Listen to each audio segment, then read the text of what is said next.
Selamat sore Ibu-Ibu. Selamat sore Bu. Baik Ibu, sebelumnya saya mengucapkan terima kasih karena Ibu-Ibu menyempatkan hadir pada penyuluhan hari ini. Di mana topik pada penyuluhan kali ini akan sangat penting bagi Ibu-Ibu yang sedang menjalani masa nifas Bu G. Ibu. Baik Ibu, sebelum saya lanjut ke materi topik yang akan saya bawakan, saya akan memperkenalkan diri terlebih dahulu. Perkenalkan, nama saya Putu Kristina Pelpi. Saya seorang bidan yang memiliki BPM di Jalan Bisma Barat nomor 25A Bu G. Ibu, saya sekarang akan menjelaskan tentang topik yaitu tanda-tanda bahaya pada masa nifas. Baik Ibu, di mana saya membahas topik ini karena tujuan saya membahas topik ini itu sangat penting. Karena Ibu yang sekarang sedang menjalani masa nifas sangat penting untuk mengetahui hal ini untuk mendeteksi dini terjadinya tanda-tanda bahaya, di mana nanti Ibu bisa segera melakukan konsultasi dengan dokter atau bidan agar tidak terjadi hal-hal yang tidak diinginkan Bu G. Adapun nanti pada saat proses penyuluhan, ya, saya akan memulainya dengan salam pembuka dengan mengucapkan selamat sore Bung G. Lalu saya akan masuk ke materi pokoknya, di mana di materi itu nanti di penjelasan materi akan ada beberapa subtopik. Yang pertama, saya akan menjelaskan tentang pengertian masa nifas yang perlu Ibu ketahui. Yang kedua, tentang pengertian tanda bahaya. Lalu yang ketiga, macam-macam tanda bahaya dan penanganannya Bung G. Nanti di akhir setelah saya selesai menjelaskan materi pada ibu-ibu, saya berikan kesempatan pada ibu-ibu untuk mengajukan pertanyaan Bu G. Pertanyaan seputar yang saya jelaskan jika ibu kurang mengerti, atau nanti pada saat saya menjelaskan saya terlalu cepat atau ibu kurang paham, ibu bisa menginstruksi saya Bu G. Iya Bu. Baik Ibu, sekarang saya mulai saja Bu G. Sebelumnya, apa Ibu semua sudah membawa buku KIA Bu G? Sudah Bu. Baik Ibu, saya juga nanti akan mencari sumber di buku KIA, sama saya juga sudah membawa leaflet Bu G. Di mana di sini saya sudah mencantumkan lengkap tentang tanda-tanda bahaya, tanda dan gejalanya, sama penanganannya Bu G. Ini Bu, saya bagikan Bu.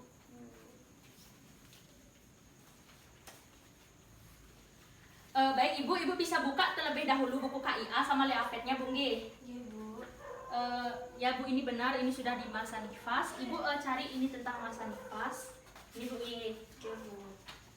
Baik, Ibu bisa baca di sana. Di leaflet juga tolong dibuka Bu G. Di sana sudah lengkap sekali. Ibu bisa melihat sambil saya menjelaskan nanti Bu G. Jika ada yang kurang ngerti, Ibu langsung bisa tanyakan Bu G. Iya Bu. Baik Bu, untuk mengefisienkan waktu sambil Ibu melihat-lihat, saya akan lanjut ke materinya Bu G. Baik, yaitu saya akan membahas tentang tanda-tanda bahaya pada masa nifas. Di mana sebelum saya masuk ke topik yang paling utama yaitu tentang tanda-tanda bahaya pada masa nifas, saya akan menjelaskan sedikit tentang apa sih itu masa nifas. Masa nifas adalah dimulai ketika plasenta lahir sampai alat-alat kandungan ibu itu pulih seperti ibu sebelum hamil. Biasanya ini untuk pemulihan alat-alat kandungan tersebut memerlukan waktu selama 6 minggu atau 42 hari. Lalu selama ibu menjalani masa nifas tersebut, ibu akan mengalami suatu tanda dan gejala yang nanti akan bisa mengarah ke suatu tanda-tanda bahaya, di mana itu perlu dideteksi secara dini untuk mencegah terjadinya hal-hal yang tidak diinginkan Bu G. Ibu. Adapun tanda-tanda bahaya yang saya maksud adalah suatu kondisi abnormal di mana hal tersebut dapat menyebabkan adanya suatu komplikasi yang jika tidak ditangani dengan segera akan bisa berakibat fatal atau bisa sampai mengarah ke kematian ibu. Adapun beberapa tanda-tanda bahaya tersebut, yang pertama itu ada pendarahan melalui jalan lahir.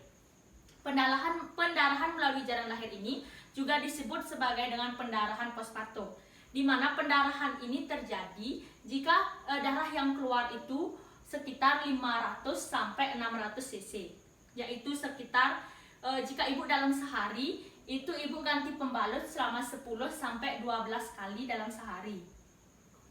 Dimana jika ibu mengalami hal ini, ibu harus segera berkonsultasi dengan dokter atau bidan agar tidak terjadi hal-hal yang diinginkan Bu G. Lalu yang kedua, keluar cairan berbau dari jalan lahir. Dimana keluar cairan yang berbau ini disebut dengan lochia yang berbau busuk.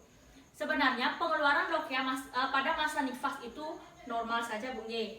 di mana pengeluaran lokeanya itu pada batasan-batasan tertentu. Di mana pada masa nifas ada pengeluaran lokea yang pertama yang disebut dengan lokea rubra, lalu yang kedua lokea sanguinolenta, yang ketiga lokea serosa, yang keempat lokea alba. Lalu ada juga lokea purulenta dan lokea statis.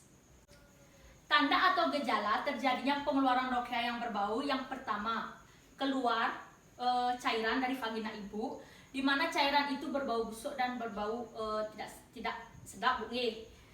Di mana saat pengeluaran ini ibu juga akan mengalami peningkatan suhu, yaitu suhu ibu bisa mengalami demam, suhu ibu bisa mencapai lebih dari 38 derajat Celcius. Penanganannya, ibu setelah memasuki masa nifas dan sudah terdapat pengeluaran lokea, ibu harus langkah awal untuk mencegah terjadinya pengeluaran lokea berbau, yaitu ibu harus menjaga kebersihan vagina ibu. Jaga kebersihannya, jika ibu habis kencing bersihkan dengan bersih, dan jika pembalut ibu sudah bersih silakan ganti, Bu. Jangan menunda sampai ibu waktunya mandi. Iya, Bu. Lalu selain itu, jika pengeluaran darahnya masih terus dan banyak, ibu bisa berkonsultasi dengan dokter atau bidan untuk tindakan selanjutnya, Bu. Baik Ibu, untuk tanda bahaya selanjutnya yaitu ada demam lebih dari 2 hari. Di mana tandanya itu ibu akan mengalami demam, yaitu suhu ibu jika diukur dengan termometer, suhu ibu itu akan mencapai lebih dari 38 derajat Celcius, dan itu akan berlangsung selama 2 hari. Jika ibu baru mengalami hal ini selama 1 hari, dapat dilakukan penanganan. Yang pertama, ibu bisa berbaring dan beristirahat, Bu, sambil dikompres dengan air hangat, dan pantau terus penurunan suhunya ibu.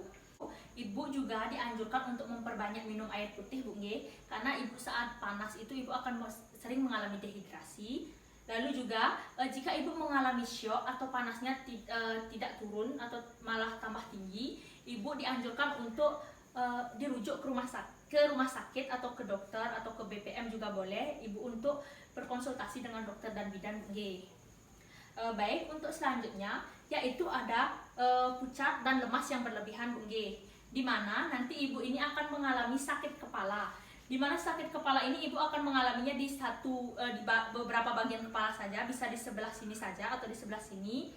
Nanti ibu juga akan mengalami lemas, ibu akan pucat, Bu. Wajah ibu akan pucat, juga kepala ibu akan terasa berdenyut sampai ibu merasa ingin muntah. Di mana penanganan awalnya itu ibu harus makan dengan seimbang. Di mana jika ibu baru berasa kepalanya berdenyut, ibu tuh makanlah sedikit-sedikit. Lalu perbanyak minum air, minimal ibu dalam sehari itu minum 3 liter, Bu. Lalu ibu juga dianjurkan untuk memperbanyak istirahat untuk mengurangi pusing pada kepala ibu. Lalu ibu juga bisa meminum tablet penambah darah, Bu, selama masa nifas ibu. Ibu nanti jika ibu melakukan kontrol ke bidan, ibu akan mendapatkan tablet penambah darahnya. Ibu juga dianjurkan minum vitamin A, Bu. Baik Ibu, tanda bahaya selanjutnya, ini tanda bahaya yang paling penting karena ibu kan sekarang sedang menyusui. Yaitu tanda bahayanya yaitu penyulit selama ibu menyusui. Dimana selama ibu menyusui itu akan ada beberapa penyulit. Yang pertama itu yang ada yang disebut dengan bendungan ASI. Bendungan ASI ini biasanya ditandai dengan yang pertama, tidak terdapat pengeluaran ASI atau pengeluaran ASI ibu sedikit. Lalu yang kedua, payudara ibu akan terasa kencang, terasa membesar, Bu, terasa bengkak. Lalu ibu juga akan mengalami peningkatan suhu atau demam, yaitu suhunya bisa sampai lebih dari 38 derajat Celcius. Di mana penanganannya, ibu dapat menggunakan bra yang menyangga payudara ibu. Ibu juga bisa melakukan masas oksitosin, di mana masas itu dapat dilakukan di punggung ibu. Lakukan masas oksitosin di punggung ibu. Ibu bisa minta tolong pada suami ibu untuk melakukan masas di punggung, Bu.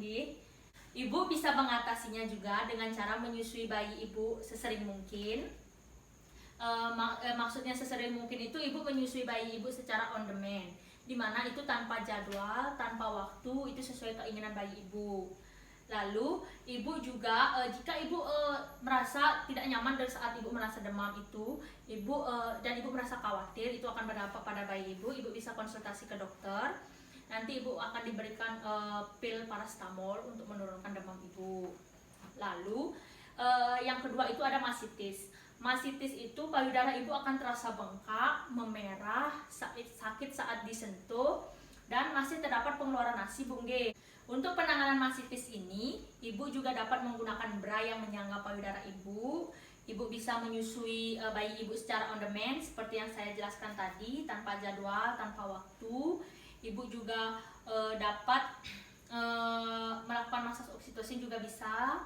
Ibu juga bisa melakukan kompres dingin pada payudara ibu. Ibu juga bisa selain menyusukan bayi ibu, ibu juga harus memenuhi kebutuhan nutrisi ibu dan kebutuhan istirahat dan tidur ibu. Karena jika kebutuhan nutrisi ibu kurang dan kebutuhan istirahat ibu dan kurang, itu akan mempengaruhi proses penyembuhan masitis ibu dan juga mempengaruhi proses produksi ASI ibu. Lalu yang ketiga itu ada yang namanya abses payudara. Abses payudara ini terjadi jika masitis payudara tidak ditangani dengan baik.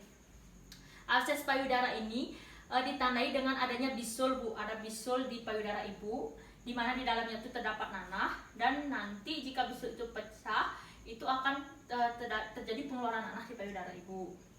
Penanganannya yang paling baik, ibu harus memeriksakan dan berkonsultasi dengan dokter. Nanti untuk tindakan selanjutnya akan diputuskan oleh dokter, Bu Nge. Baik Ibu, itu saja yang bisa saya sampaikan pada penyuluhan hari ini. Mungkin pada saat penjelasan saya tadi itu saya terlalu cepat atau mungkin saya kurang jelas, Ibu bisa bertanya sekarang.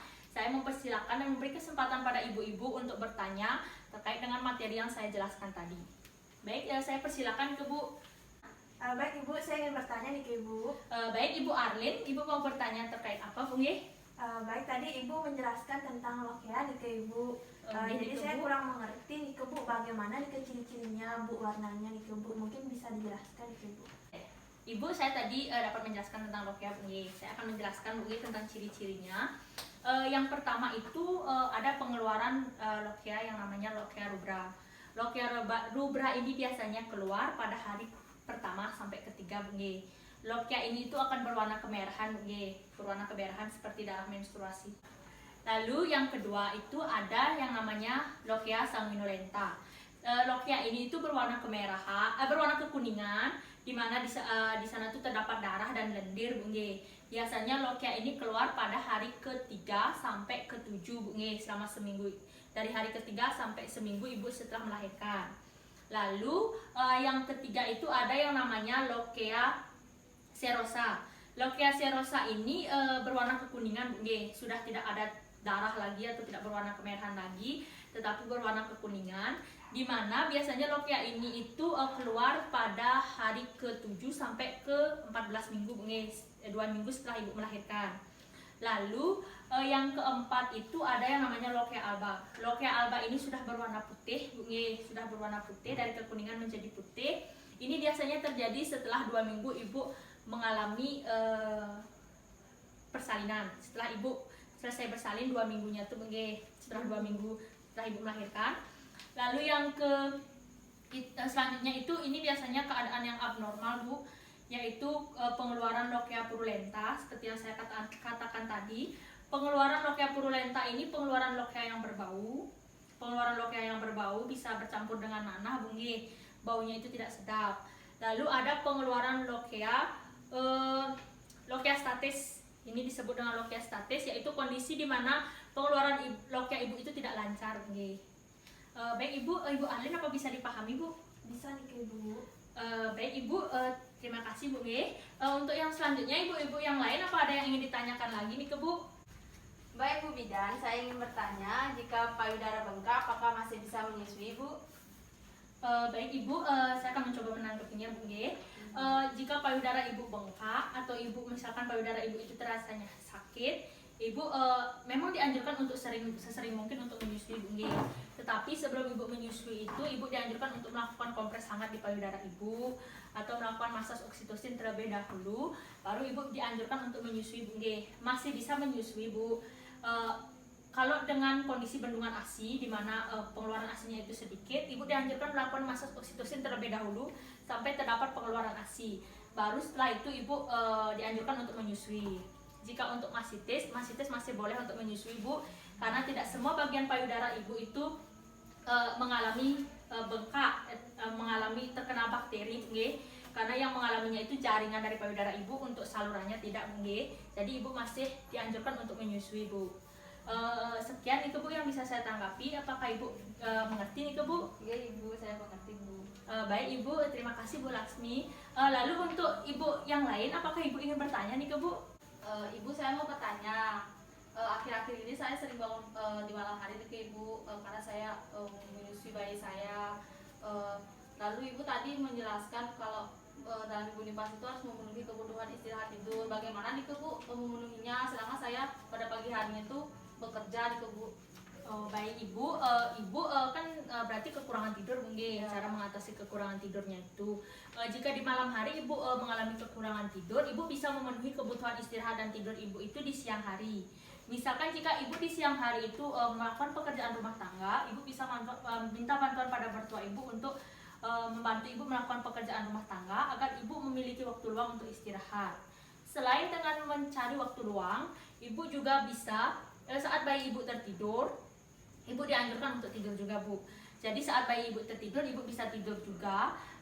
Pemenuhan istirahat dan tidur itu tidak harus Ibu itu tidur aja Bu. Ibu bisa melakukannya dengan bersantai dengan bayi Ibu, bisa duduk-duduk santai di teras rumah Ibu, seperti itu. Bisa dengan cara juga Ibu mengurangi pekerjaan-pekerjaan berat mungkin. Yang paling penting itu Ibu harus tidur saat bayi Ibu tidur. Itu saya menganjurkan itu Bu. Baik Ibu, terima kasih. Baik Ibu, terima kasih. Untuk ibu-ibu yang lain, apa ada yang ingin bertanya lagi nih ke Bu? Tidak Bu. Baik Ibu, sekian penyuluhan pada hari ini Bu Nge. Saya mengucapkan terima kasih pada ibu-ibu karena sudah menyempatkan diri untuk hadir, dan saya juga mohon maaf mengganggu. Mungkin di rumah Ibu ada pekerjaan sampai Ibu rela-rela meninggalkan pekerjaan untuk datang ke penyuluhan ini. Saya mengucapkan terima kasih dan mohon maaf jika pada saat saya menjelaskan materi saya menggunakan kata-kata yang kurang sopan atau menyinggung Ibu. Saya mohon maaf Bu Nge. Nanti Ibu di depan Ibu akan diberikan souvenir untuk dibawa pulang sebagai bentuk kenang-kenangan dari penyuluhan hari ini Bu Nge. Baik Ibu, sekian penyuluhan pada hari ini. Saya ucapkan terima kasih Bu Nge. Ibu.